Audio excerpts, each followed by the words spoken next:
Hey guys, let's talk about the new series Star-Crossed. I didn't love it. I didn't hate it, but I do think that the show has some potential moving forwards. It's a bit of Romeo and Juliet meets Roswell meets a sci-fi show, and there's a lot going on that they try to throw at us in the pilot episode, and some of it sticks, some of it does not.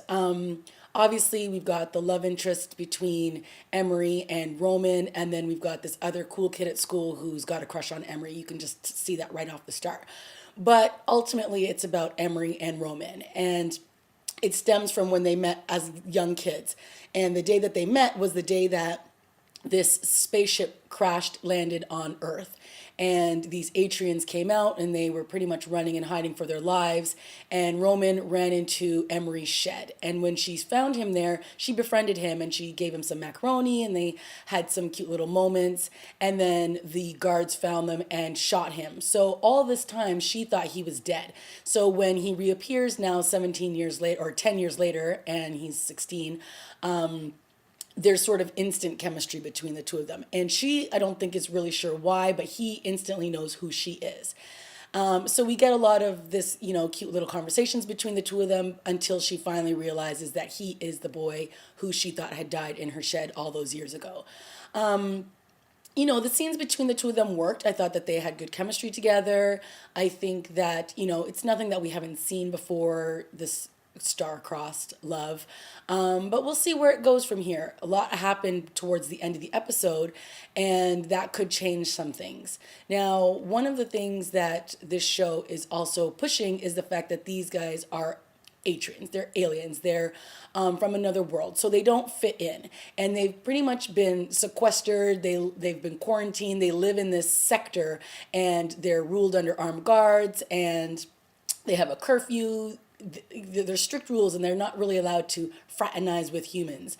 And this is going to be the integration of them coming into this high school. Now, the thing that both Roman and Emery have in common is that this is their first day of school. She has been sick for 4 years and she's just now returning to high school, and they're obviously starting their very first day.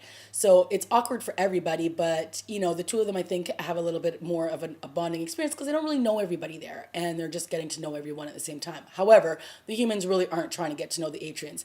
And this is where the show falls short for me.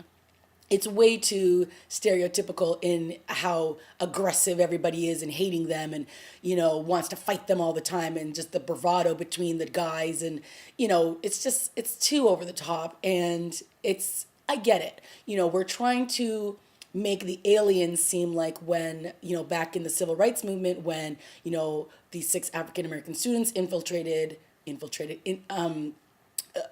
went and joined the all-white school. So it was that moment in history where everybody, all eyes were on them and the cameras were there and there were protesters, and it was a horrible experience. And I feel like they're trying to recreate that with this show, and it just doesn't really work for me because I see a bunch of pretty people with tattoos on their face, and that to me, it doesn't quite measure up.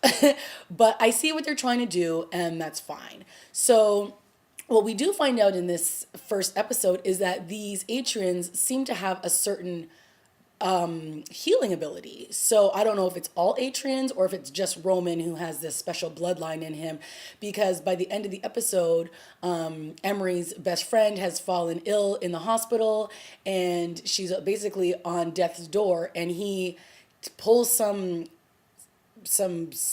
out of his arm. It's not blood. It's like a glowy thing, like glowy color, and he injects it into her IV, and all of a sudden she's fine. So something is very powerful about him, at least, and that's going to be very interesting moving forward. So what we also found out by the end of this episode is Emery's father, who is, I guess, the command of the sector. He governs the laws, he's like a cop in the sector. He ends up shooting Roman's father. Now, is he dead? I don't know, but he looked like he was. So I have a feeling that that's going to become a very big issue in the relationship between Roman and Emery moving forwards. This show is now taking place 10 years into the future, so it's technically based in 2024. They've got a lot of cool technology, some cool sci-fi stuff, which I think, for the nerds and the geeks and the people who like that kind of stuff, this show will appeal to them. And, we also have like the alien life form that's happening in this show. But unfortunately for me, everybody is just so old. Like they look so old. I just watched the girl who plays Emery, on one of my favorite shows, which was Friday Night Lights, and I saw her go through, the awkward stages of being in high school, graduating, and then, we just saw the main character who plays Roman, on 90210 for 4 seasons or 5 seasons or whatever. And we've seen the other guy from like The Secret Life of My American Teenage Friend or whatever that show was. So everybody just seems so old, and now we're back in high school and watching them sort of play out again. And I don't know. It just, some of that just is kind of like, ugh, here we go again with all this high school stuff. But, that's what the show wants to base itself in. Fine. So we'll see where this goes. It's like I said, nothing we haven't seen before. The love triangle is already forming. We've got the mean kids, we've got the cool kids, we've got the geeks, we've got the party goers, and everybody just seems to want to rumble and tumble and get into fights. And that can only go on for so long. You know what I mean? We'll see how many episodes we get of this. But, if they're really trying to make this life difficult for the Atrians who arrive there, and they're trying to make it work, it should make for some interesting storylines, I guess. That's all that really pretty much happened in this episode. We'll see what happens in the second episode. And let me know what you thought of this pilot. And let me know if you're going to keep watching it. I think I'll keep watching it. I'm not sure if I'm going to continue to review the show, but we'll see what happens. All right, guys, I'll see you next time.